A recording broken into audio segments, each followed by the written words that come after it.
Inandyan yung gobernur. Kaya nga sabi ko doon sa mga empleyado, kasi magkakaroon ng iskandalo ito.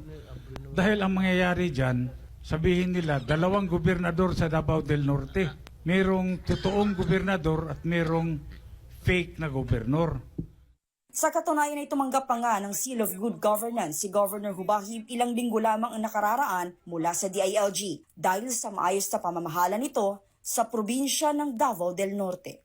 Hindi ko maintindihan kung bakit yung administrasyon, wala namang gulo sa Davao del Norte na sa pagpapatakbo ng probinsya. In fact, ito a few weeks ago, Governor Edwin Hubahib was awarded a plaque of appreciation. Ang nakalagay doon, Seal of Good Governance.